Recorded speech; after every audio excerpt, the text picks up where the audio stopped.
to Simpler. We are three pastors, husbands, and fathers on a journey to make life simpler by holding Jesus as the core for every belief and practice. This journey has shaped us to be more like Christ, freed us from the shame of failure, and encouraged us to a deeper love of our Lord and God. We invite you to join us in the discussions that have shaped and continue to shape our lives. New thing they discovered called trypophobia. Don't look it up. Well, you can look it up. You just got to turn your screen for me because I 100% have it. Is it the whole one? Yes. Dude, yeah. So I remember. What? Look up. You have to turn your screen for me, but look it up. Like trypophobia. You definitely have it? Oh, 100. Like, dude, it makes me uncomfortable. I might have it worse than anybody I've met. I literally feel something in my body. Like I have this. I don't know why it makes me laugh so much. I have this recurring dream. A pattern of holes? Disgusting. Don't even talk about it. Stop it, dude. There's reasons why it exists, like I don't know, evolutionary or apparently it's scale. genetic too. Mm-hmm. That's what my sister was saying. Oh, so you're talking about actually in the skin? No, just the image, just the holes period. in general. I mean, the skin's worse. I had this recurring. The skin nightmare. is way worse. I had this recurring nightmare where I have these like hard, like I have like beard hair, but it's like thick and hard all over my face. I can't, Dude, so it makes me feel uncomfortable, but not to that degree. I'm like, because I did a bunch of research on it, and like I was like cringing through every website. So but you feel that way, and I feel that way about cotton balls. Okay. Like touching them, or I just don't like, in general? Don't even. Yeah, I can't touch them. I don't like. Well, touching can you those be either. around? Like, if there's one right here, can you like? That's fine. That's just fine. as long as I don't have to touch it. And if I don't watch you touch it. Oh, really? Yeah. I feel the same way. Or if you pull them apart, I can't even think about people pulling cotton balls apart. That's so gross. How did I not know that about you? I remember you because I didn't know about it until one of the boys was like, "Hey, do you have trypophobia?" I was like, "No." What is that? I mean, but the cotton you look it ball. up and you're like, "What in the world?" I was like, "Oh." Do cotton balls bother you? Yes. Yeah. Yeah, So- one of the first times we were on the road, I had to take some out of a medicine bottle. You open For it, you me. go, and you like handed it to me. I do that to Michelle.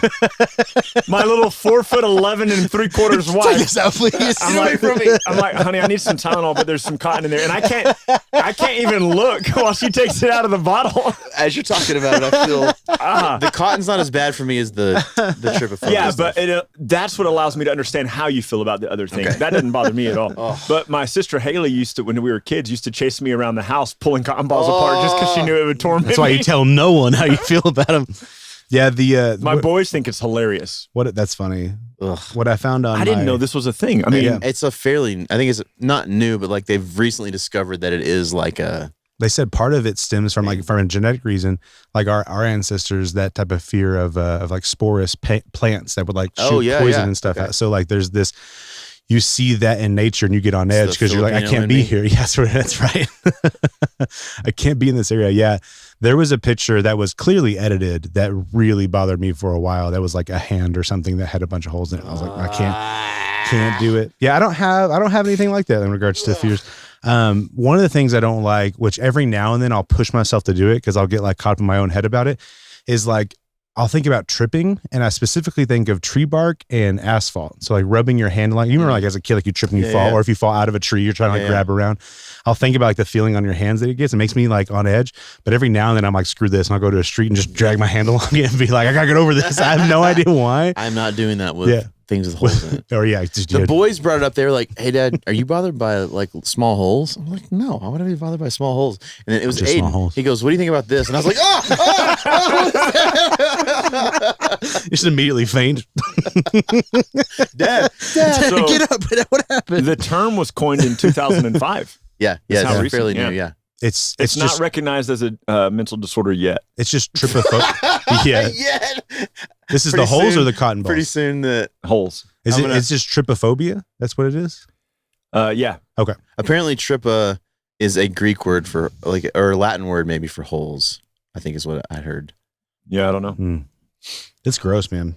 It's a mental illness coming up soon. Fear or disgust for you? Okay, Fear it's or disgust. Yeah. I have no fear of it. In fact, part of me is like I should lean into it and just like go to find some of those plants and just touch them. Yeah, so it's saying that Shoots the poison at you. only a minority of people have both fear I and don't disgust. have a fear. It's just disgust. But then the majority of the people who have this have either fear or disgust. Gotcha. Yeah, there was a there was somebody that was telling me when I learned about it a few years back that they said, those public bathrooms that have the drains that look like those patterns of holes, like they can't even go wash their hands in those because they'll look down. That doesn't bother me. Really? It's I think for me it's it's stuff sticking up out of it. So it's the holes with where maybe not sticking up, but it's 3D. Like those things look flat to me. Yeah. Those drains.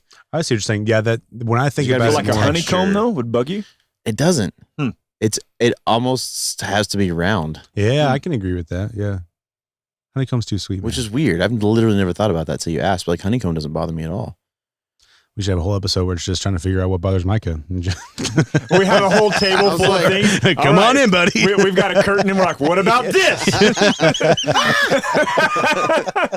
At the very end, I just dump a whole bucket of cotton balls towards you. And then it ends. Okay, there are no known treatments except exposure therapy. See, we're trying to help each other. Next episode, we'll bust out the cotton balls. We'll bust out the holy things. I have a feeling if I went through some kind of exposure therapy, I would become the most enraged person in the history of the world. It would be like we've throwing punches. We've gone through 10 doctors already.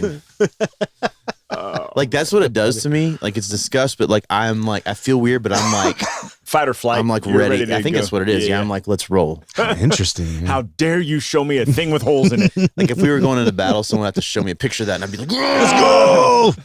You're imagining that on all of the enemies, I'm just I would just smash. So I bet you're right. There's don't put too many holes in the bad guy. One or two holes, okay. One of the worst things is when you go to the doctor, you get a shot or you get blood drawn, and they put the cotton ball there, and then they tape it up, and then when that's funny. You just punch the doctor, right? That doesn't bother me. When you go to take that off, the cotton ball stuck to your skin there, and I'm like. You had to feel it. And so all the fibers are just on the blood still. You just gotta knock it off, Hey, take that off of there. It's one of the softest things in the world. What is happening to me? Why? My own personal hell. No. That's why they're collecting our DNA so they can have records of all the things, the ways to torture us. Yes, that's what it is. They put Ryan in a room with just filled with cotton balls. You gotta fight your way How do we man. defeat 2 of the 3 pastors of the 456? Cotton balls. That's right. I think I can get over that one. I don't think but I feel the same way about the trypophobia thing as you do about the cotton balls. Yeah. Oh, golly. That's funny. Well, we'll go on over to PCC, everybody. Go to business school. Now we're going to talk about phobias. I'll make it quick. No. I'll make it relatively quick. Just kind of where we are in the world of TikTok right now. So, and this is right now. Oh, wait, TikTok. Sorry, Twitter. Yeah, never mind.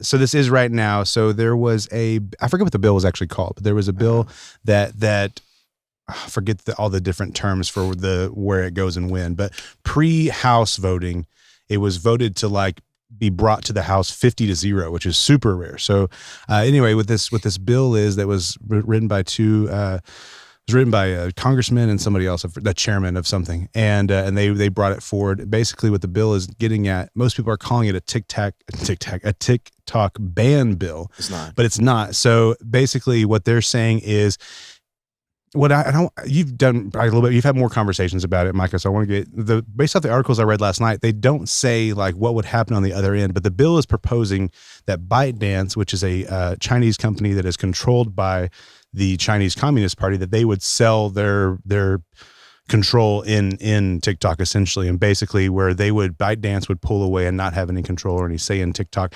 And the reason being is what they're saying is for national security purposes as well as foreign influence. And that was a really big one that they talked about a lot. But one of the things that, I'll talk about that for a second, then I'll go back to the beginning. So that's what it's proposing. That's what it's saying. And it went through that first stage in flying colors, voted 50 people voted for it to move on, which is crazy. They said that was really, really rare, and that was good positivity for the bill to go through. It went to the House. It passed to the House, and as of right now, the recording of this, it is getting about to go towards a Senate vote, and people are saying that they don't think it will be shown as favorably in the Senate as it has in other places. There's several thoughts on the matter right now, but basically, to clear the air, this isn't the U.S. government saying we're going to ban this app for XYZ reasons. And I think that you see a lot of memes going around of like, who are these old white people in Congress? They're trying to tell me what to do with my apps. They have no idea how to work their phone anyway. Like there's those types of memes, but really what they're getting at is twofold. The big issues that they've talked about is national security. So talking about spies, talking about information, talking about data collection from Americans, talking about it from that standpoint, and putting all of that data and information into the hands of the Chinese Communist Party. And then the other side of it as well is foreign influence, which was one of the things that I thought was really interesting in the midst of all of this, is that TikTok is sharing messages and pop-ups on the app that are saying, hey, America's trying to ban TikTok. You need to call your congressman. You need to write letters. You need to do this. And what's funny is like on the surface, I don't really know their intention, but on the surface, they're thinking like, oh, we'll fight this. And there have been millions of letters and millions of phone calls that have happened because of that.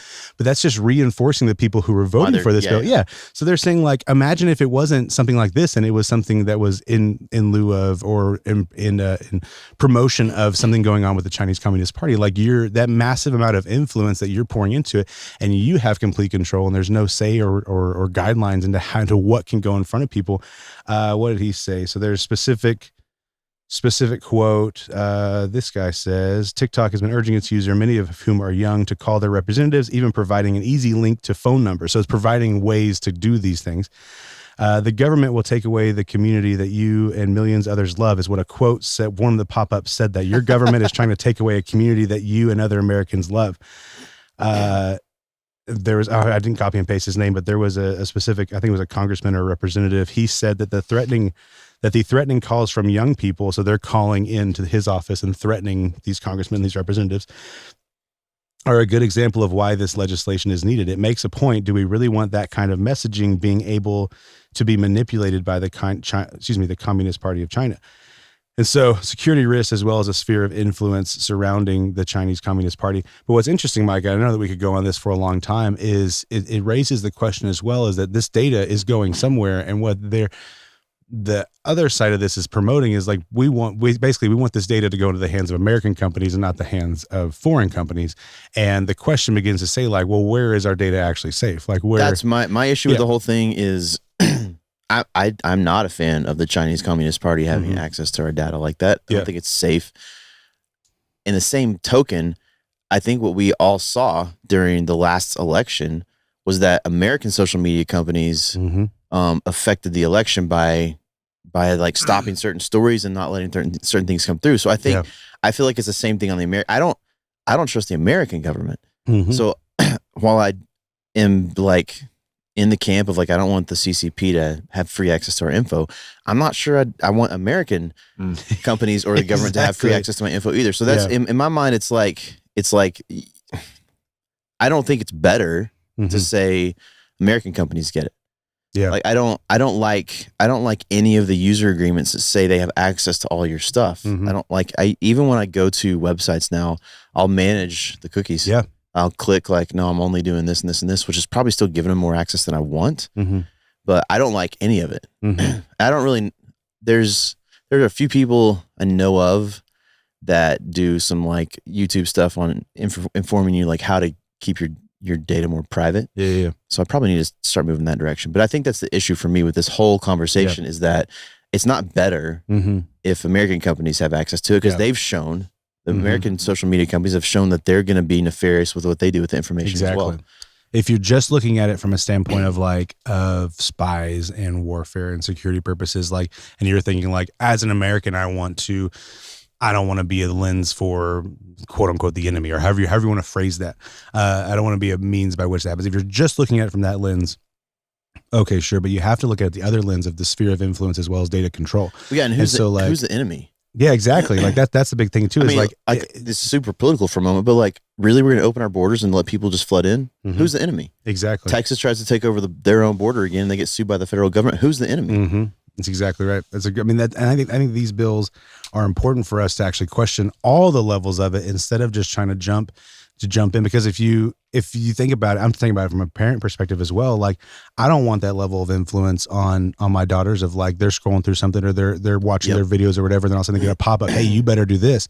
But it sucks that this happened with Like, I don't want this this particular thing to happen, but also if it's all in the hands of the control of the American government, I also don't want the American government pushing their agenda on a pop-up on some of my daughter's cartoons or whatever. Like, so like, it's just, you're exactly right. We need to think about it from all standpoints, from all areas, and realizing that, like, for a while you couldn't say that, you couldn't say like ivermectin on a podcast or on YouTube. For a while you couldn't say that like you could beat COVID with other things. You know what I mean? So like this, just showing that like social media has a big influence on our lives, whether we want to acknowledge it or not. Yeah. And I'm not okay with any of it. Yep. I'm not saying I'm anti-social media. I'm saying I'm not okay with the social media, us letting social media have that much influence on our lives. Exactly. Which is a huge reason. Exactly. Yeah. But there's people that are trying to push forth a remedy. Like, that's why Elon Musk bought Twitter and created X to try to give more, to strip the censorship and those things. So the conversation's there. It's been happening for a long time, and I think that it's going to continue to happen as we figure out what direction to go with it. I will say this. As a parent, I don't like the idea of a country I don't know having influence on my kids. Yeah. So I'll tell you, you've not heard of China? It's a pretty failed every geography class ever. That's the Asian people, right? So I think there is something as far as wisdom. Maybe parents that listen to Simpler. I don't personally think that little kids. I mean, you can pick the age as a parent what you think it is. It's smart to let them have influence in any social media sphere freely like that. Yeah. Well, and there's apart from governmental influence, there's just a lot of dangers there are on social media for young people. Well, did you guys hear about Google's AI? I was telling Pierce about it Sunday. Google's AI, people were doing tests with it. I think it was called Gemini, or it is called Gemini. It was like someone did these tests and they were like, show me a picture of a white American family. And it was like, I can't because it's racist. And it was like, show me a picture of a black American family. And it was like the most like racist stereotypical picture. You could like giant lips and like just weird things. And they said, show me a picture of the American forefathers. And all the forefathers were Native American and black. And then it said, show me a picture of Nazis. And the Nazis were black. Interesting. Because someone had coded it at Gemini, like, you can't show white people. Yeah. And so now all the history's jacked up. So to the point, like, that's an American company who has a woke agenda, who's programming crap into their AI. So that's what I mean. Is like, none of it's good. Yeah. None of it's good. Yeah, I saw, and this will get us into our topic for today, but I saw a deal the other day that AI had created, and it was somebody had given the prompt, show Jesus flipping over tables. And Jesus is doing a backflip over a table. It's like the AI didn't know the Bible. Exactly. I don't mean that. Was it Gemini? Jesus was black? No, dude, he wasn't. I used ChatGPT the other day because usually I have Katie write our breakout group questions because she's helped out a ton with just how to cultivate those type of conversations. I usually like to talk at people, and she's really good at just helping cultivate conversation. And so she told me one day, she was like, I just didn't have any time beforehand, so I typed in a prompt in ChatGPT to see if we could give them questions, and it gave some ideas as to how I could flesh those questions out. And I was like, I'll try that out. And so I said, I need to study group questions over Ephesians 4, and it pumped out like 25 questions immediately, and it was all like good majority. I shouldn't say, I don't remember all of them. Majority, like, good questions that I was able to take and be like, let me reword this a little bit. And like, because there was some that was like traditional American Christian language. And I was like, well, I'll change that word. I'll do that. And so like, ChatGPT at least reads the Bible, you know? Yeah. Well, what's really cool is you can, I know, we got to get I'm so sorry. Yeah. No, you're fine. But it is cool what whatever. I can't ever say it. I always mess up. You know, that newfangled technology over there, that chat. Colin and I have done so many videos together. He feeds the manuscripts of the videos into it, and now he can ask the AI to write a bio in my voice. Wow. And it uses the words that I use the most and stuff like that. How interesting. I know. Yeah. It's getting scary too. Yeah. Ryan, we're not talking about that today. I know. Well, sorry. We were for a long time. What are we talking about today, Ryan? Well, trypophobia. Yeah. So I have some pictures here I want to show you guys. Direct your attention to the screen, please. So today we are talking about what it looks like to approach God, and then as an extension of that, Christ and the Holy Spirit, what it's like to approach the Godhead from the perspective of reverence and awe, and instead of casually or lightly thinking too lightly of God. God, Ryan, isn't God different than he was in the Old Testament? Well, actually, Pierce, no. A lot of people think that he was. It's because people don't understand the difference between Old Covenant and New Covenant. And Pierce, we did that a while back. You might want to go back and listen to that episode. Yeah, that'll be helpful to you. You're an idiot. It's interesting because people do tend to, right, Pierce, think like, well, God in the Old Testament was mad and he was full of fire and he was just full of vengeance and wrath and all this kind of stuff. And God still has vengeance and wrath against the wicked and against those who deny him, and those, like, that's still true. It's just that the Old Testament is primarily a picture of that, like what it looks like to be under this covenant. But this idea today of reverence and awe, it comes from Hebrews 12, or our topic. The idea doesn't originate in Hebrews 12, but our topic title originates in Hebrews 12. And so let me read to you this. It's a comparison of two mountains, Mount Sinai, where Moses received the Ten Commandments, and then Mount Zion, the heavenly Jerusalem. So it says, in Hebrews 12, beginning in 18, it says, "For you have not come to what may be touched, blazing fire and darkness and gloom and a tempest, and the sound of a trumpet and the voice whose words may the hearers beg that no further messages be spoken to them." So this is a reference to Exodus 18 and 19, where the people come to Mount Sinai for the first time, and God is on Mount Sinai. The whole mountain's covered in smoke and fire. It's trembling, it's shaking. God has given the command that if anyone touches even the edge of the mountain, they should be put to death. Man or beast who touches the edge of the mountain should be put to death. And so the author of Hebrews is saying, you haven't come to a physical mountain that could actually be physically touched, that was so terrifying that the people said, we don't want to touch it. And it says, "For they could not endure the order that was given, that even if a beast touches the mountain, they shall be stoned to death. Indeed, so terrifying was the sight that Moses said, I tremble with fear." And then he says this, "But you have come to Mount Zion, to the city of the living God," so to the heavenly Jerusalem, "to the innumerable angels and festal gatherings, to the assembly of the firstborn who are enrolled in heaven, to God the judge of all, to the spirits of the righteous made perfect, and to Jesus the mediator of a new covenant, and to the sprinkled blood of Christ that speaks a better word than the blood of Abel." So there's a contrast here that under the old covenant of the law, you couldn't draw near to God, because if you drew near to God, you'd be put to death. Mm-hmm. And then under the new covenant, he says, that's not the covenant by which you've approached God. He goes, under the new covenant, you've approached God. You've come to Mount Zion, a better mountain, a better Jerusalem. You've come to the festal party of these angels. You've come to a better blood than the blood of Abel. You've come to the blood of Christ. He talks here about the sprinkled blood of Jesus, which is in contrast to Moses coming down from Mount Sinai and sprinkling the people with the blood of the first covenant and making a covenant that, hey, here's how you need to react before God. So people go, oh, see, we don't have to have that kind of reverence and awe anymore. And then he goes on to say, so the author of Hebrews goes on to say, "See that you don't refuse God who is speaking, for if they did not escape when they refused him who warned them on earth, much less will we escape if we reject him who warns us from heaven." Now, this is the third time that the author of Hebrews has referenced this, and he's talked about how the people who rejected the law of Moses, the penalty was death, how much more so the people who reject Christ, who has come from heaven to tell us what it is to know life and grace. And he says, at that time, God's voice shook the earth, talking about the voice of God shaking Mount Sinai. But now he has promised, yet once more, I will shake not only the earth, but also the heavens.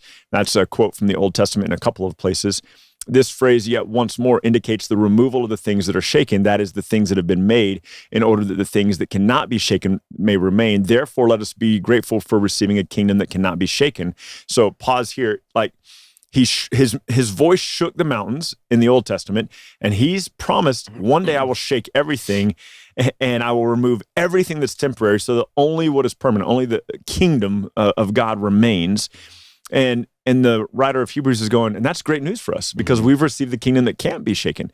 But it doesn't mean that not everything around us is shaken. Right. Like the world is shaken. The heavens and earth are shaken. Everything is destroyed, but we're secure because we're in part of that thing that can't be shaken. And he says, therefore, let us be grateful for receiving a kingdom that can't be shaken. Let us offer to God acceptable worship with reverence and awe, for our God is a consuming fire.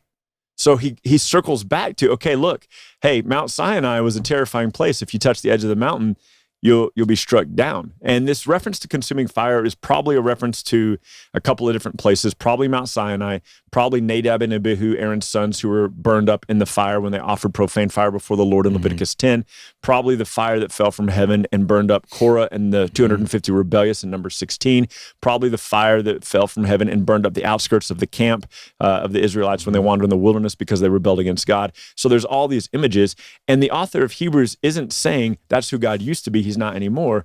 He says, we're part of the kingdom of heaven now. We've been brought near to God now. Let's worship him with reverence and awe, for he is still a consuming fire.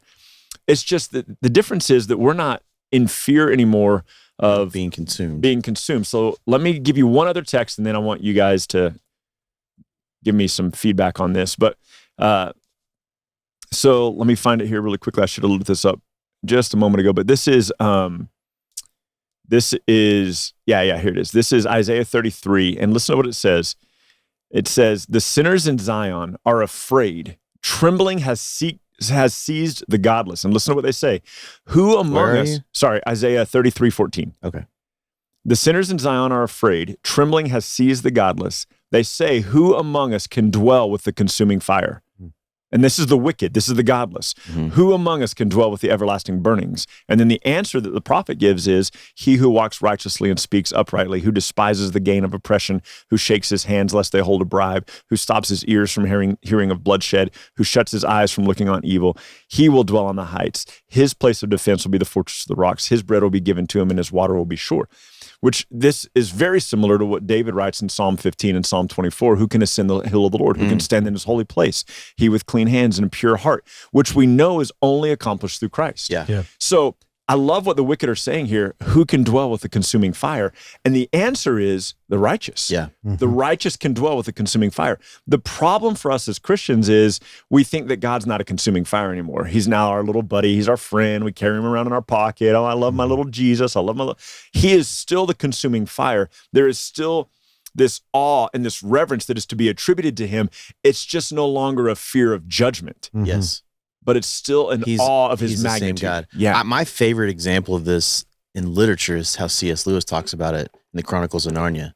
I forget which book it is, but he's saying the lion. Aslan. So Aslan, I forget who the little girl, the youngest girl, whoever she's like, he's dangerous. I forget how it's like. Yeah, he's good, but he's still dangerous. I forget how it's said, but it's just I think it's just perfect, like not perfect. It's a really good example of what the writer of Hebrews is saying here. Like, God is now our Father who has adopted us through faith in Jesus. We are his children. He loves us unconditionally, but he's still a consuming fire. Yeah. He's still dangerous. He's still to be revered as the God who is a consuming You ready? fire. Aslan is a lion, the great lion. Ooh, said Susan. I think that's the older sister maybe. I thought he was a man. Is he quite safe? I shall feel rather nervous about meeting a lion. Safe, said Mr. Beaver. Who said anything about safe? Of course he isn't safe, but he's good. He's the king. Yeah. Of course he isn't safe. Yeah, he's still a lion. Yeah. And I think that's where I'm sure it's weird for people to think about that. Like, well, God now is my Father. He is my Abba. My like dad, if you will, in that regards, that intimate relationship. But it doesn't change the fact that we still have to have the perspective of who he still is as God. Right. That he still is the God who consumes with fire and will again consume with fire. Right. Not us, but the wicked. Right. So I think it changes the way, it definitely changes the way we worship because our perspective of God changes. Now, let me add a caveat to that. I am sick and tired of hearing people say all these new worship songs are like mamby-pamby, like that's like just all feel songs. First of all, you've never read the Psalms, you freaking idiots. Yeah. Right. That's how the Psalms are. Emotion. So much emotion. There are mamby-pamby new songs and there are mamby-pamby old songs. Yeah. There are really good new songs and there are really old songs. Stop saying that stupid. I'm done. My filters are gone with people who make those ridiculous kind of comments. Good. I don't care when the song was written. I care what it says about who God is. Yeah, absolutely. So that's the point, right? So like when we write a song as like a worship leader or a songwriter, the hope is that the song is pointing people towards who God is, specifically proclaiming truth about him. Yeah. What I don't like is songs that kind of teeter on that. Like I don't really respect God or revere him as the one who is a consuming fire. Now, that being said, I don't think that means I can't sing a song that is intimate and like reflects on the deep love that God has for me as my father. So here you need to write this song for Simpler Bible or for Simpler Worship. You need to write a song that encapsulates that he's not safe, but he's good. That's a really good idea. That's a really good idea. That's Hebrews 12. That we can't be shaken anymore. Right. But it doesn't change the fact that God is still the voice that shakes the mountains. He's still the consuming fire. Sometimes I think we forget that Jesus is our mediator. Yeah. Why do we need a mediator? Yeah. He's still a consuming fire. Yeah. The reason that the judgment of God does not pass on to us as those who are part of the kingdom is because we are covered by Jesus. Yeah. Not because he's changed. Right. Christ has opened the way for us to come into the presence of the Father. And so now we can, if you'll allow it, approach the mountain that before was unapproachable. But it does not change the throne of grace with confidence now because Jesus is our mediator. Yeah. It does not make God less. No. It makes us acceptable. So it's this. It's Esther, the book of Esther, where she says to her cousin, she says, like, he goes, go and ask the king, to give us deliverance. And she goes, he hadn't asked for me for like 3 months. And she goes, if I go in and anybody comes in before the king that he hasn't asked for you to be there, he goes, he has one practice to put you to death unless he extends the golden scepter. So as she's going in, she says, okay, pray for me. She goes, if I die, I die. And she goes in and she could lose her life in this moment, but he extends the scepter to her. And so like the king still has the ability to put her to death. Yeah. And the only thing that brings us near this consuming fire is Christ. Yeah. But he's still a consuming fire. Doesn't change who he is. And everyone who has not come to God through Christ is going to be shaken and is going to be consumed. Yeah. We need to think of him with that kind of magnitude. Yes. He still deserves our reverence and awe. Interestingly enough, the word he uses in Hebrews for reverence encapsulates this sense of fear, but I don't think it's fear like I'm afraid God's going to kill me. Yeah, it can't be punishment because of 1 John. I think that reverence is a better way to say it because it's this sense of like I recognize, if you will, how great and mighty and powerful and dangerous you are. And so I don't treat you as less because of who I am now through Christ. What I do is I celebrate the fact that I'm able to come near to a great, powerful, dangerous God because of Jesus. And that allows me to approach him with that perspective of reverence and awe. And so when I worship, I don't worship as if he's like my buddy. I worship him as the God who is worthy of worship. I think that's what people miss too. Worthy of worship. Yeah. You wouldn't say that to someone who's like your buddy. Yeah, exactly. You would say that to your God. And so if I still believe that God is powerful and awesome and majestic and dangerous and that he still pours out his consuming, side note, I think the reason that you don't see examples of God pouring out his fire like that right now is I feel like Jesus has appeased the wrath of God for a time. Oh, 100%. So I think that's Matthew 13 and Romans 9. Yeah, so it's a separate conversation, but I'm sure someone's going to be like, well, why isn't he doing that now? I think that's what it is. So it doesn't change how, like he's said it in Hebrews, God is going to shake the heavens and the earth. Yeah. He's going to, in Revelation, he's going to destroy this heavens and this earth. He says in Romans 9, he says, what if God has created some for honorable use and some for dishonorable use? And what if, even though the vessels of dishonor deserve his wrath, what if he refrains from his wrath for now to show more mercy to the objects of grace? In Matthew 13, the way he says it, when the servants of God come to him and said, do you want us to pull up the weeds? He goes, no, because if you pull up the weeds now, you'll pull up some of the wheat as well. Wait until the last days, and then at the harvest, we'll gather them up and throw the weeds into the fire. And so for the preservation of the righteous, he is not pouring out his judgment on the wicked. Right. Yep.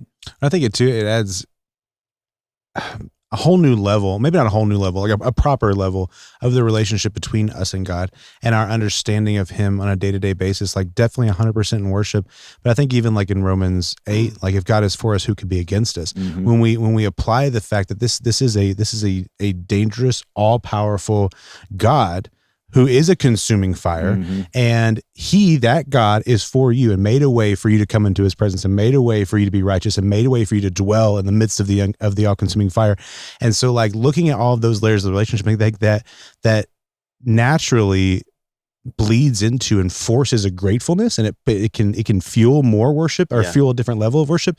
But then also it gives us a proper perspective of the world around us and understanding that like I am that God who is bringing judgment. Praise be to him who has rid me or has freed me from that judgment, who's freed me from that condemnation.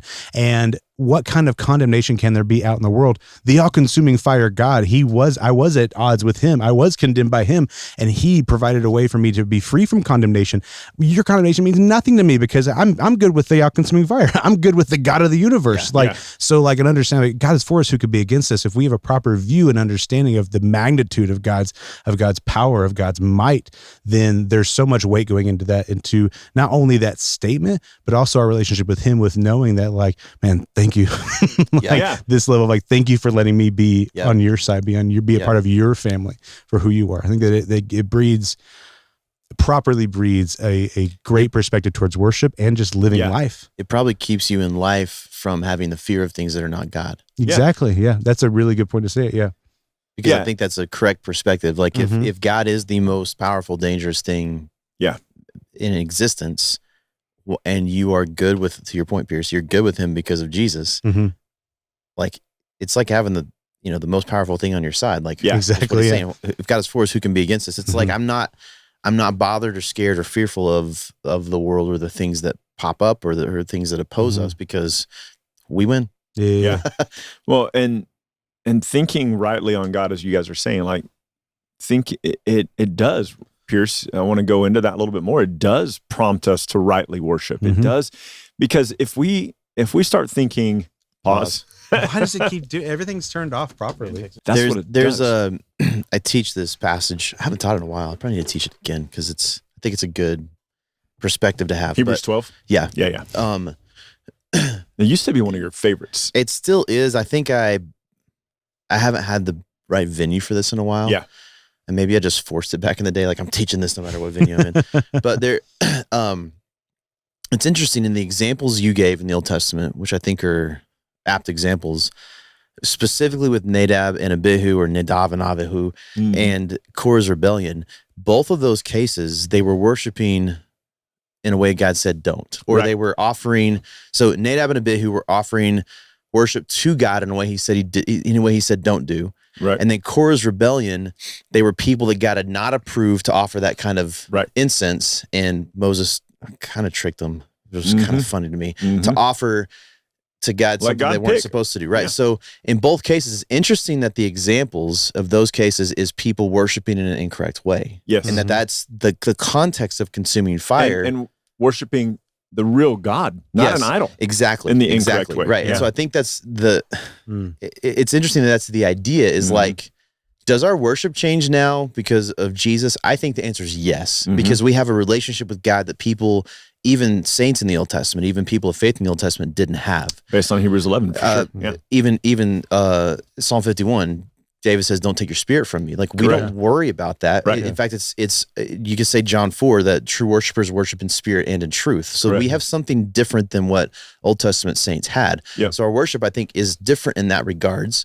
But it doesn't change the fact that we still worship the same God. So the same reverence and awe that David and Moses and all the Old Testament saints had in approaching God, I think what the writer of Hebrews is saying is we have to approach God with the same reverence and awe, even though we're part of the kingdom now, and that kingdom can't be shaken. So to be fair, the kingdom David was in and Moses was in couldn't be shaken either. Right. They just didn't understand it quite, probably as in depth. Maybe they did, but like, I think we have an incredibly clear perspective that the kingdom we're part of in Jesus can't be shaken. But the implication here is our worship doesn't change in terms of how we approach God. And I think that's what oftentimes is missing in people's worship.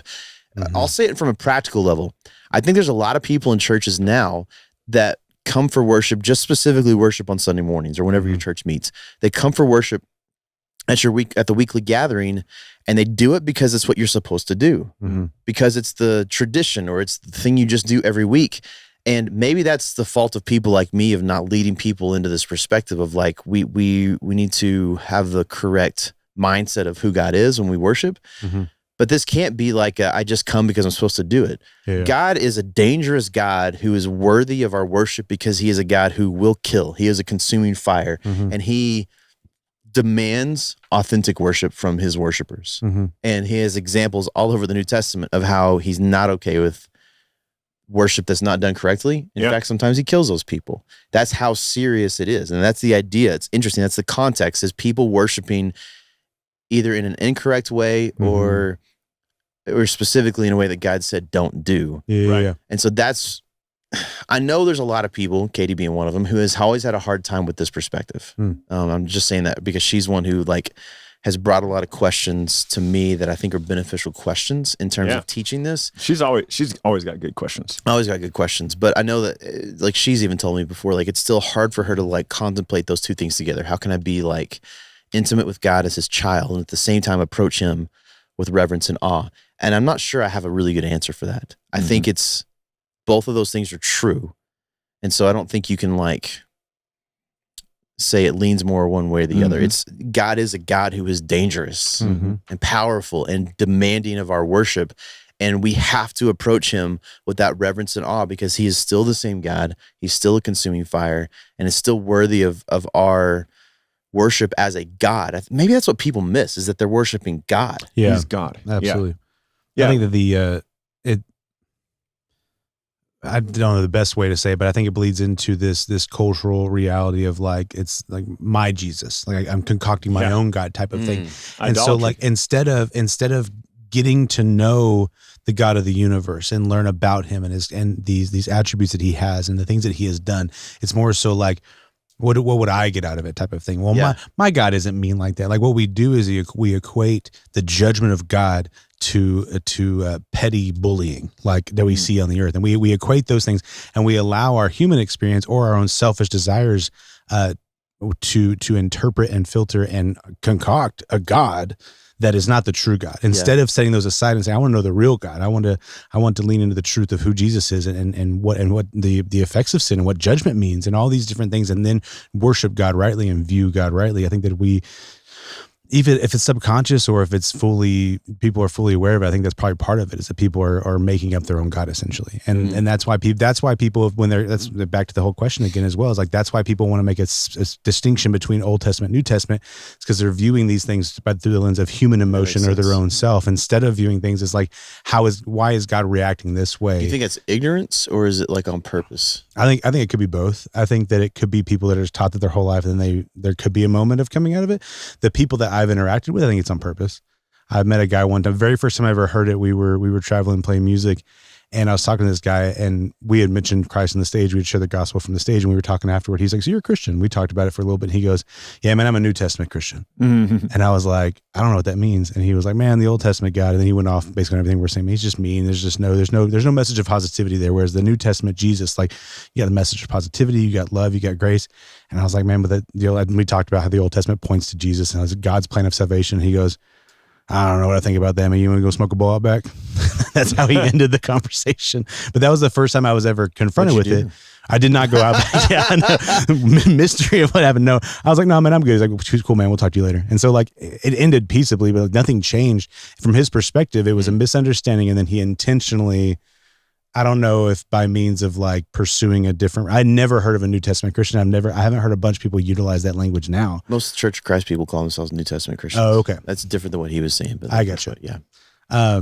So, majority of conversations I've had, it seems intentional.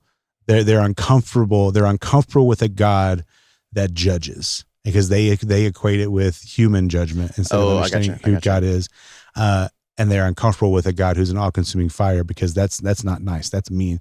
There was another guy that we saw. He had a whole song, and now he's a believer, which is crazy. But he had a whole song dedicated to Noah's Ark, and how he was like, I can't fathom a God who would do this. And he was like, so from his perspective, I can't understand a God who would do this. A God should do this, and this. That's basically what he's saying throughout the entirety of the song. But it's so funny to me when people are like, they want to dictate what God should be like. Dude, I know, right? I can't believe in a God who would do this. And then you're like, wait a minute. So does that make you God? Exactly right. But when you cloak it with enough moral words and things here and there and positivity, it makes it sound good. All right, back to the text real quick. Here's an interesting thought. Hebrews 12? Yeah, back to Hebrews 12. He says, let us be grateful. This is ESV now. Let us be grateful for receiving a kingdom that cannot be shaken, and thus let us offer to God acceptable worship with reverence and awe, And here's the reason you offer that kind of worship to God. For our God is a consuming fire. This is why I think I taught it for so long. I need to probably do this again. I don't hear people teach this, that the reason we offer worship to God like that is because he is a consuming fire. It's like they're struggling with the consuming fire. So they're like, I don't know how to worship God like that. And what the writer of Hebrews is saying is the reason we offer that as people who are part of the kingdom in that way. Sorry, that's what I mean. The reason we worship in that way is because God is a consuming fire. Yeah. So it's the right really, view of God. Yes. It's not really a question of when I come to worship God, how do I feel about it? I don't think there's an option here. I think he's saying, therefore, as people who've have received a kingdom that cannot be shaken, we need to have the perspective and mindset that he's going to shake everything else. Everything except us, because we're not part of the temporal world anymore. We're part of the eternal kingdom in Jesus. So that being our confidence, we have to recognize still that God is a consuming fire, which causes us to offer to God worship with thanks done in reverence and awe. And so that, I don't think this is an option. I don't think it's like, well, today I have to offer worship with reverence and awe. I could be moved from this, but I feel like the implication is that when you worship God, you have to worship with reverence and awe. Offer God acceptable worship. Yeah, with reverence and awe. I'm saying, like, I'm not sure that there's worship outside of a correct perspective of who God is. Yeah. So here's how that we might culturally call it worship, but not. Yes. Yeah. Here's where that plays out practically. I have conversations with people sometimes who are like, man, I'm just really uncomfortable singing, or I'm not really comfortable like being around other people when I worship. It's a lot of maybe understandable things, like maybe someone told you suck at singing and you like have this like hurt deep inside you that keeps you from singing. All those statements are me statements. All those statements are, my worship is tempered by how I feel or what I think. And that is not a recognition of God as this powerful, dangerous God who is a consuming rather than fire. Who God is. Right. And I wonder what it's like practically, like if someone comes to worship specifically in a weekly gathering of believers, and your perspective is, we are gathering today to worship this God who is powerful and dangerous, and who is a God who used to kill people for not worshiping him correctly, and still will later. I've come to worship that God. I wonder what happens to your comfortabilities. I wonder what happens to you don't care. Your sense of you. I think you come before him not aware of you at all. And you're grateful that you were like, that God is not killing you in the moment. I used to say when I teach this, like, can you imagine prior to Jesus, like worshiping, like this didn't happen in the Old Testament, but like, and you're worshiping in a congregation like this, and all of a sudden people start dropping dead next to you, or like this little like lightning bolt hits someone next to you, and you're like, you're consuming fire like a worshiping. You're like, I was like, thank God we don't have to worry about that because of Jesus. But I don't think it changes that our perspective still has to be the same. I am not concerned about me, because I recognize how big and great and powerful and dangerous this God is. That changes everything about how I worship. Everything. I'm not worried about where my hands are. And I'll say this, I think Baptists who keep their hands in their pocket and charismatics whose hands are always in the air are in the same camp. Like sometimes you're doing that just because that's the culture of your church. I don't think it's different. My question for both of those people is always, why are you worshiping the way you're worshiping? Is it because of you? Is it because of your culture? Or is it because you're spirit led in the moment to proclaim the worth of God? And I think it changes everything when people go, this is not just a God that I'm comfortable with. This is a God I'm incredibly like, I revere. I'm not saying uncomfortable, but maybe uncomfortable in the sense of like, I think right now, like we're not unsafe. Yes. The reason we're okay is because of Jesus. We're covered by his blood, and he's even our mediator now. He takes our requests. He makes our requests are made known to God through Jesus. So like, there's a sense where I'm not standing before the Father on my own merit. And I think that has to be my mindset and perspective. So I can rejoice in Jesus. In fact, I think that if I was going to say there's any intimacy that should be proclaimed in worship, it's the intimacy I have with Jesus, because that's all over the New Testament. And because of that intimacy, that allows me to have this open door to proclaim worship and having a relationship with the Father, which is what he says in John 17:3. This is the true life is knowing God through Jesus Christ. I have that life, but it doesn't mean God's not dangerous. Right. I have to still respect him and revere him with that perspective. I think that one of the dangers of kind of what you had talked about, Ryan, earlier about Jesus, just my little buddy, got my homeboy God over here, is what you've done is you've equaled the playing field essentially. Yeah. Instead of realizing exactly what everything you just said, Micah, of this is the God of the universe. This is who he is. And because of all these true characteristics of who he is far and above over all of us, in control of everything, not only from authority, but in regards to power, like all of these levels of God being above us. And I think what people want to do selfishly in the same vein as concocting their own God is they want a God that can fit in their pocket, a God that they can understand, a God they can be comfortable with, to use that same language, instead of realizing I don't need to make up a God. This is who God is, regardless of how I feel about it. And praise be to God for who Jesus is. And I'm going to worship in truth of who he is. And I'm going to worship in light of who I am, because of him. Yeah. And just putting everything in the right place. Like it sounds so, it is simple. It's so simple. Just, I wish people would stop getting in the way of that simplicity. Like stop trying to muddy it up, to collude it, to make it nonsense, to make it about you, and realize that we've been saved to honor and glorify and praise and worship a God that was out of reach completely. We were under condemnation. We couldn't get there, and God opened up a way and made a way. That doesn't change who he is. Yeah. He didn't all of a sudden become soft or become manageable or become comfortable. No, he remains the same. And which again, I think elevates his love and his grace as well. It helps it helps us see him more rightly and worship more rightly and respond to him rightly, not just on Sunday mornings, not just when we worship on our own, but just as we go through life as well. Like we have a proper perspective of who God is in the midst of that. Grace gets diminished if we make Jesus and God too much like us. Like, because then you're like, if it's just my buddy, it's the story you told on the last podcast where you were confronting a friend of yours that was in some sexual sin, and he goes, "Oh, what?" He goes, "You haven't looked at porn in the last 3 months."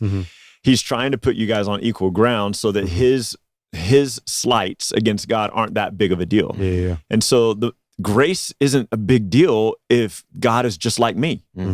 And if I can come to the place where I make God acceptable like me, then you know what? My sin's not really that big of a deal. Me not representing the gospel, really not that big of a deal. God doesn't really care if I do this. God doesn't really care. Like when we've made God like us, then suddenly we've missed really what grace is about. Yeah, that's a great point.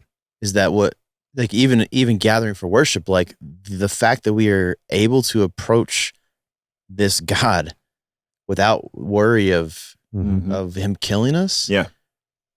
Seems like that should spur us on. Yeah. Like that should motivate us to go, man, what a joy it is to be able to come before the Father knowing he's still that same dangerous God. Yeah. But that he's not going to kill me because of Jesus. And so you're able to like openly worship him as that God without that fear. You're right. And even the sense of grace, like, well, the songs that we sing on a Sunday morning that highlight the cross or what Christ has done for us have less value if you don't understand the majesty and the greatness of God. And the dangerousness. Yeah. The condemnation, the judgment, the consuming fire. One of the things that's interesting about Nadab and Abihu that I don't think most people consider is Nadab, Abihu, Eleazar, and Ithamar, the 4 sons of Aaron, and Aaron were consecrated as priest for the point of our discussion on January 1st. It's not, but for it's the first day of the beginning first of the month year, of their year. Okay, so they left Egypt. They left Egypt the previous January on the 15th. Again, using our calendar just to help it make sense instead of doing all the Jewish names. So it's been 2 weeks less than a year that they've been wandering in the wilderness. Okay. But this is the first time they're being consecrated as priest. The consecration for Aaron and his 4 sons is going to take 7 days. We know they're completely consecrated as priest by day 14 because they're the ones that handle the Passover. All right. So here's what's crazy. Nadab and Abihu, part of the consecration is Moses takes the blood of a sacrifice and then also the anointing oil and puts it on the right earlobe, the right thumb, and the right big toe of Aaron and his 4 sons. And then it says that Nadab and Abihu, it says that the sons of Aaron each took a censer, put fire in it, and laid incense on it, and offered unauthorized fire before the Lord, which he had not commanded them. Fire came out from before the Lord and consumed them. They died before the Lord. And Moses said to Aaron, "This is what the Lord has said, among those who are near me, I will be regarded as holy, and before all the people I will be glorified." So Aaron held his peace. And then Moses tells Aaron, And Eleazar and Ithamar, the remaining sons, don't let the hair of your heads hang loose. Don't tear your clothes lest you die and the wrath come upon all the congregation. But let your brothers and the whole house of Israel bewail the burning that the Lord has kindled. Don't go outside the entrance of the tent of meeting lest you die, for the anointing oil is on you. So they're still in that 7-day consecration period.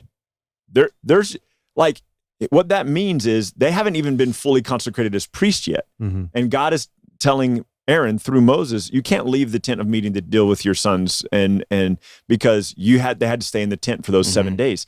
Here's what's crazy about it. Eleazar and Ithamar, within literal days of the process of consecration being started, they're not even finished being consecrated as priests yet, take it upon themselves and Moses has already outlined for them in the previous chapters, here's what the sacrifices should look like, here's what the offerings should look like. Don't offer strange fire. Yep.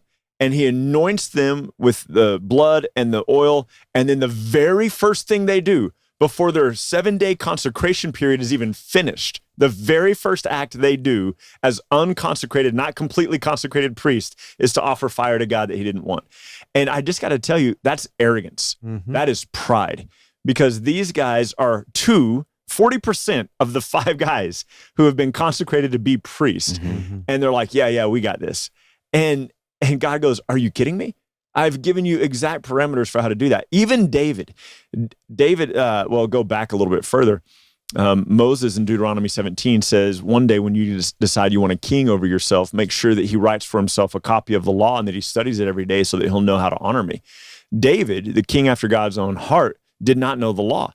Because when David in 2 Samuel and in 1 Chronicles goes to move the Ark of the Covenant, they're putting it on an ox cart and they're moving it along, and Uzzah goes to put his hand to steady the Ark of the Covenant, and God strikes him dead. And what we see is the next time that David moves it, 3 months later, he says, we didn't move it correctly. We didn't move it according to the law the first time. And he goes, so the Levites need to carry it on their shoulders, which means in that 3-month interim, David went and studied and learned what God required. And then, even though they're moving it now the way that they're supposed to be required, David, the Bible says, every 6 steps makes an offering to God, because he's like, just in case, man. So David knew it the second time that he was doing it according to the law of God, but he's also like, man, you know what? Just in case, we're going to make a sacrifice every 6 steps, which if you think about, you're talking like, my step is about 3 feet. So you're talking about 18 yards. Every 18 yards, there's a whole animal sacrifice happening. That's a lot. Forever. Yeah. But that's worship with reverence and awe. Yep. Because he's like, we don't want to all be struck dead. Another interesting point is, have you ever noticed that all those consuming fire passages are his people? Yes. And I think there's a sense where when God sets Israel apart as holy to be a representation of him, if you will, it's his people who are defaming him by worshiping him incorrectly. And that's what he's mad about. Yeah. He's not mad about the idol worshipers who are worshiping other gods. He's mad about the people who are proclaiming to be his people, who are technically worshiping him, and then he destroys them. It is interesting to me that there's a lot of times that he doesn't destroy people. They worship on the high places where they mix worship of other gods with. He already said to Moses that if anybody even looks at the Ark of the Covenant, I'll strike him dead. So the fact that he doesn't kill David and the entire assembly, right. There is obviously a lot of grace that happens in the midst of those stories, but it doesn't change that that's still what God deserves and what he desires. And I think what the writer of Hebrews is trying to say is, like, we still approach God from that perspective. Yes. He's still a God that not a fear of punishment, not a fear of judgment, no condemnation for those who are in Christ Jesus, but recognizing that he is God and he's worthy of our worship, consuming fire with reverence and awe, right? And I think that is not a common thing that we talk about today at all. Like, people don't talk about God as a God who is worthy of that kind of worship, of that kind of reverence and that kind of awe. It's more like a genie in the bottle. Like, can you fix this for me? And I actually think that's what a lot of times hurts us in our day-to-day life, is that, to your point earlier, Pierce, if my perspective was correct about who God is as that powerful, dangerous God, and he's for me, that changes how I approach life completely. Exactly. Yeah. If God is weak, but he's for me, that doesn't really give me any confidence in life at all. You know what I'm saying? Yeah. So I think you're right. Like, that perspective is not just how we worship, but it even plays out into the everyday life. Absolutely. Yeah. The amount of confidence and empowerment that comes from that. of understanding ourselves rightly. And I think that goes back to it as well, of like through a proper understanding of God, can come a proper understanding of the gospel, can come a proper understanding of who we are now because of what he's done and who he is. And so all of these things are at play for us to worship rightly, to live rightly, to honor and glorify him rightly. And it's all, what's funny is it's not any sort of like standards or you're saved now, figured out, or like membership requirements or anything like that, right? But rather because of who God is, because of the disobedience and sin of man, because of God's grace, because of God's goodness, because of the accomplishments of Christ, now through faith, this is who you are now in him. And these are all things that are, I always want to use like concepts, but that can like give the air of falsehood. Like it's just a concept, but like these are all things that aren't necessarily our accomplishments or like things that are 100% tangible from our perspective, but rather they're truth outside of us. And through leaning into and understanding and applying that truth that is outside of us, we can do all of these things rightly. And I think that is an aspect of freedom in knowing Jesus that sheds us of self and like the bondage of misunderstanding and the bondage of pride and the bondage of all these things. Like we can understand, like I am free from trying to concoct anything that's just going to fail. And I can lean into the victory and the power and the goodness of a God that is very real because of who he is, not because of who I am or what I've made him to be. I think that's so much more, that's so much freeing. So many, like people want to say that it's better to live your truth or however you want to phrase that. But gosh, it sounds like a prison that I don't want to be in. Like it sounds awful. I'd rather lean into something outside of me because I fail. I'm not good. I'm condemned. It's so stupid. It is, your man. Truth as though truth is relative to each individual. Which is a counteractive statement. It is. Yeah, absolutely. You can't say something is true and relative. No. Mm-hmm. The guy from The Incredibles said it best. When everybody is super, no one is. It's true. When everybody has truth, that's really good. There's no truth. That's a really good statement. Right? Yeah. Cool. My hope is sometimes people will tell me, Mike, I can't worship like you. And I think that's probably similar to when people are like, Ryan, I can't understand the Bible like you. Mm-hmm. You're not special. No. You have the same spirit. Yeah. You know, if you could, you're not special. You're special, but not special. I think if you're gonna say if there's any sense where you were like, I have the upper hand, is probably that you spend more time in the scriptures than most people. So with that being which you can't put that aside, but like point being, you wouldn't even say your ability to understand the scriptures is based on who you are. It is something the Spirit does, and your understanding comes by the Spirit. So like my worship is not because I'm good at worship. Because you're brown. It's because it's what they call affirmative action in worship, where I get a little upper hand. We're trying to create equity in worship. That's what it is. So stupid. It's freaking woke. Anyway, but I think one of the most fantastic parts of my upbringing is that my parents instilled into me from a young age this sense, I think, of reverence and awe of God in a very positive and healthy way, where I understood the greatness of God. Like, I think even expressed in grace, like my parents would, every time a ambulance drove by, which I kind of hated growing up, they're like, all right, let's pray for whoever that is. I'm like, oh my gosh, like people are getting, in my head, I'm like, someone was hurt before the ambulance came. Why aren't you praying for them? You know what I mean? It's like, for me, it's not consistent, but I get it. The heart of like, they're just trying to be gracious in the same way. But like, there was this, Jesus was in every part of our life growing up. And so there was always this perspective of how great and big and good and dangerous God was. And so because of that, I think it is maybe easier for me to approach God with this mindset because it's what I've known since childhood. And so I'll say this, if someone was listening and they were like, I don't feel like I'm there, at the least begin this for the next generation. At the least begin with your kids of teaching them the perspective of how great and big and good and scary God is, so that as they grow up, their perspective of life is, I serve a God who is bigger and more powerful than everything. And through grace in Jesus Christ, I'm able to approach him with confidence, but not because of my merit, but because of Jesus's merit. But I think that perspective changes completely how we worship. There are many times, what was it we sang? There's a song we sang recently. It was we did The Old Rugged Cross, which, little transparency, I really had to think about that song for a long time before we sang it. because I was like, I don't know if I'm okay with saying like I trade it. But anyways, that's a side note. I'll trade it someday for a crown. Yeah. But I ended up being like, I'm okay with it. It'll be okay for now. Yeah. But we only sang 2 of the verses. I think the third verse is one of the ones we sang. It was on that old cross, stained with blood so divine, a wondrous beauty I see. It was on that old cross, Jesus suffered and died to pardon and sanctify me. I think I love that.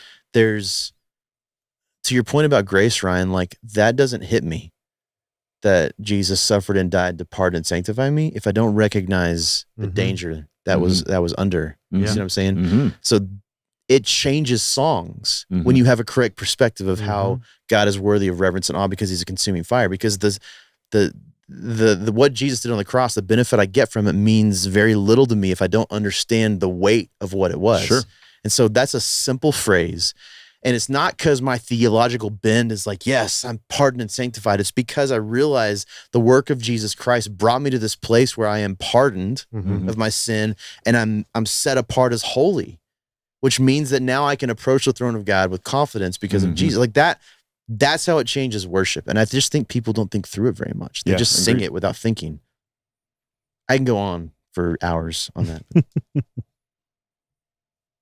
Well, if we want to stop there, what's a simpler view? Regard if y'all don't have anything else to add. Worship God with reverence and awe. There we go. Right there. Just straight from the scripture. For he is a consuming fire. Oh, okay. Got you. I didn't catch that part. All right. Simpler view is don't be Nadab and Abihu. Don't be Korah in his rebellion. I forgot. Just pride that they think is what it is. Yeah. It's totally pride. Oh, I forgot the exact wording of a song, but back when we were traveling together, Micah, there was a song that I had showed you that was some hardcore pop band at the time, and they were a Christian band, but they were one of those ones that was like trying to, I don't know, it was weird, but they had a song that was like essentially wanting to be burnt up or something like that. And I forget how they phrased it. Yeah. And I was like, and I had brought that up, and you're really gracious with shifting my perspective, but like, you're like, I don't know if I want that, man. Nope. And then he brought up like several biblical examples, and I was like, oh. I preached this sermon from Hebrews at a retreat one time. A whole bunch of different churches were at this retreat. And granted, they didn't know what I was going to be preaching, but as soon as I got done preaching this, like, worship God because he's a consuming fire, the next song they sang was like, God sends your fire. Yeah. And I was like, oh my gosh, like, change the song. Like, or just don't sing it. Like, you got more on your set list, man. Come on, just choose a different one. That's so funny. And what they meant was like an incorrect perspective of Acts 2, where the Spirit comes. But like, I just talked about God being the consuming fire. God send your fire. No, we don't want that. Please do not send your fire. We don't want that. Yep. Cool.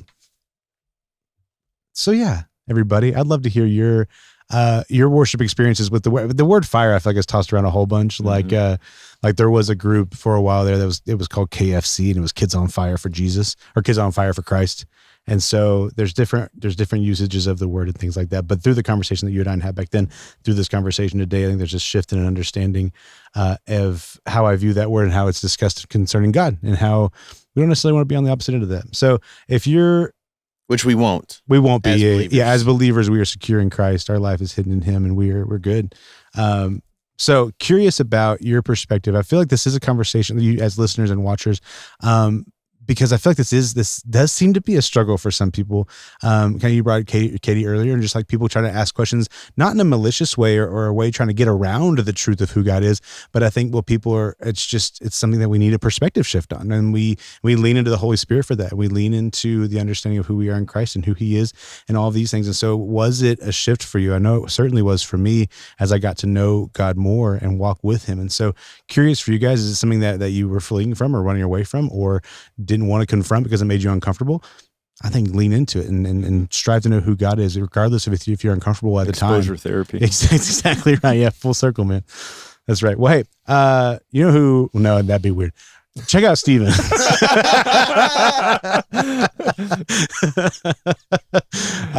If you need some exposure therapy. That's what, yeah. I was about to say, never mind, I'll tell you later. No, I already know what you're going to say. No, I'm glad I caught myself, though. Sometimes I don't. Good job. Sometimes I don't. Steven and the Garden Audio aren't on social media, but him and his wife's realty team at 87 Realty Group is on social media. So if you're interested in reaching out to him, really for anything to compliment the podcast, to say thank you for the podcast. Also, man, Steven's an awesome gearhead. He knows the software in and out here. He knows the mics and the equipment that he uses backwards and forwards. He does a bunch of research. And so if you're curious about that side of podcasting and that side of production, reach out to Steven. Like he loves the conversations. There's been times where I have asked him before, like, are you cool if I share your phone number for some of these people? And he's like ecstatic to be able to talk about these things and to help people get good production things out there. So reach out to him if you have any questions about podcasts or just want to thank him for Simpler. While you're over there on social media, follow at simplerpod as well as at simpler Bible. Just go see what we got going on with all the Simpler stuff. Obviously, you're here, you're listening to the podcast, but go check out Simpler Bible if you haven't. It is daily biblical growth that you get through means of videos, but also blog posts as well through the website. So go check out everything they got going on over there at Simpler Bible. Ryan and Colin have made some awesome resources that are going great. And so if you're just now starting, that's great. Go start episode 1. If you haven't been there for a few weeks, it's still there. Go get plugged in. So all that's tagged in the show notes below. Also, if you want to know more about what's going on with Micah and his ministry through Eagles Wings, all of those, and with the disc golf tour and with all the tournaments going on, go check out his social media pages as well as Eagles Wings. Those are tagged down in the show notes as well. If you're curious how you can get more involved, maybe you want to be able to financially support Simpler Bible or Micah's ministry, there are donate tabs on both those sites as well. If you're curious and you just want to know more, reach out to Ryan, reach out to Micah, and just ask more about the ministry and ask more about what's going on. We are all just an open book, and we are excited that we have these opportunities to glorify God with our lives. May it be playing disc golf, or may it be discussing the Bible, or whatever that looks like, the relationships that we build. So all of our personal Instagrams and stuff like that are tagged in the show notes as well. You guys are awesome. We love you. We thank you so much. And as always, keep Christ as core. What could be simpler than that? Catch y'all next week. Wee wee.